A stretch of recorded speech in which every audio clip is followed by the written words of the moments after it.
恰嘟滴，大家好，我们今天要讲的是关于我怎么偶遇中文圈100万 follower 的 YouTuber 西兰 Ceylon。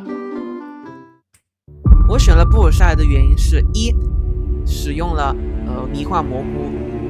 第一次抽大麻。然后我就在那边瞎逛的同时，我听到一个很熟悉的声音，然后我一转身，哎，是西兰本人。2022年6月份时，我收到了一份发给我高中那一届的毕业生的邮件，是关于 Erasmus Plus 的交换计划，内容是4个月的实习，可以选的国家有法国、西班牙和比利时。我选了布鲁塞尔的原因是：一，那里主要使用的语言就是英文，因为比较国际化，毕竟几乎所有的欧盟的机构以及北约都在比利时，因此它也被称为欧洲首都。虽然那边还是有讲我不会的法语。Vive la France! We are in Paris, France! 第二个原因就是我想要使用到英语，然后当时只有比利时可以给我这个机会，然后全部的花费都由欧盟提供的奖学金所承担。奖学金所承担的费用包括往返机票价格、安排以及寻找住宿、住宿租金费用、保险，还有1000欧元的零用钱。然后这样，我2个月后，2022年8月份就从罗马国际机场出发到沙罗拉，就是比利时的一个小城市，位于布鲁塞尔下面，然后从那里再到布鲁塞尔市中心 Brussels。那一段4个月的经验是我第一次长期远离家门，远离我父母，跳脱出我的舒适圈，就是说整体感觉其实非常的爽。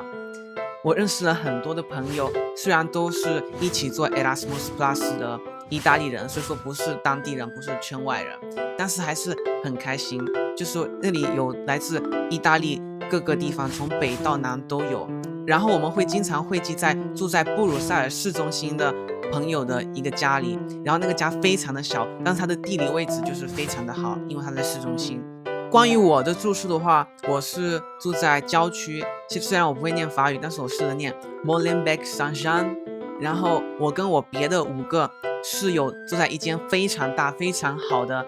房子，然后房东也非常的亲切。然后我在那边的日子就是我一下班就会直奔布鲁塞尔市中心玩，然后吃着比利时美食。我先告诉大家，比利时美食不怎么样，就只有巧克力、华夫饼还有 French fries。对，没错 ，French fries 虽然有个 French 在里面，但是它是源自于比利时，就说薯条是比利时的美食。然后天天瞎逛，买些东西，买些衣服，买些设备，然后逛一下景点，比如说 Atomic， 还有那个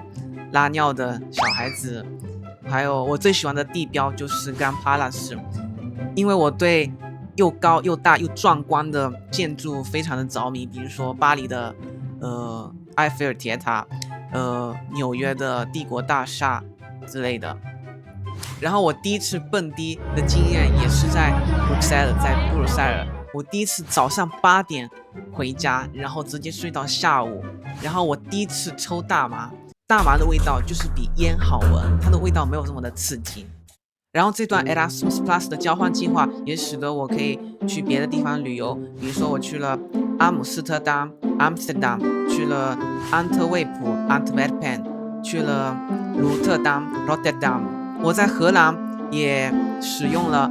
迷幻蘑菇，因为在荷兰它就是合法买卖的。然后我想说，迷幻蘑菇这个东西就是非常的体验，真的是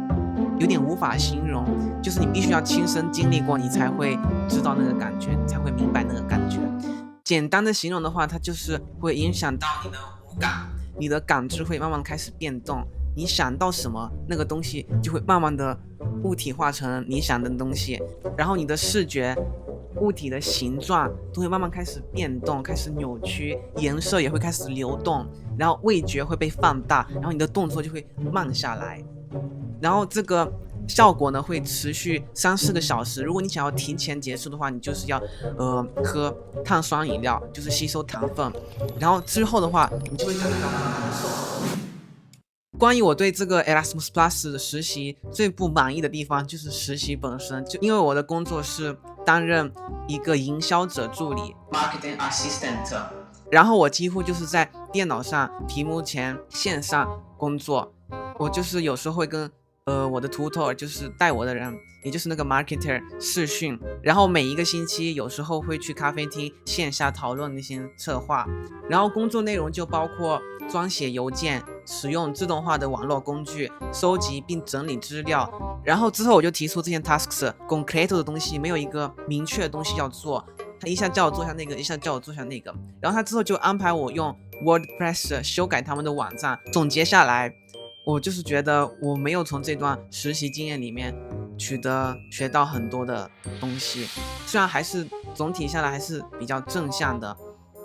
因为比较轻松，但是我从经验的角度，工作经验的角度没有学到很多，因为毕竟作为21世纪的大学生，谁不会写邮件，谁不会用网络上的一些电脑上的东西。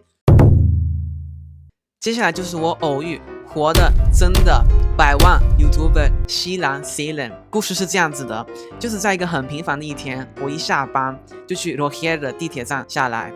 就有一个街道，那边都是店、商场、华夫饼店、百货公司，然后那边就有一个叫 Fnac 的购物中心，最后一楼那边几乎什么都有卖，有电器、有书、有专辑、有设备、有卖手机。然后我就在那边瞎逛的同时，我听到一个很熟悉的声音，然后我一转身，诶，是西兰本人，然后我整个下巴就掉下来了，然后我就当时紧张到，不是紧张，就是有点惊讶到、兴奋到，就是说讲不出话来，然后我就要了合照，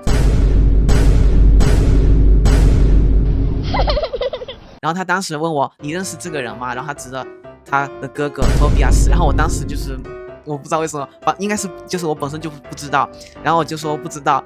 然后他问我你是哪里来的，我说我是意大利，然后我这样子就遇到了拥有1.5兆 follower 的西兰，他也是启发我做 YouTuber 或者 content creation 的网红之一。我那天下来就是非常的兴奋，一整天都很开心，就是说我没想到我这么垃圾的命居然还能遇到我在屏幕里看到的人，就是非常的哇好酷哦，就是我没想到我会遇到他。然后视频结束。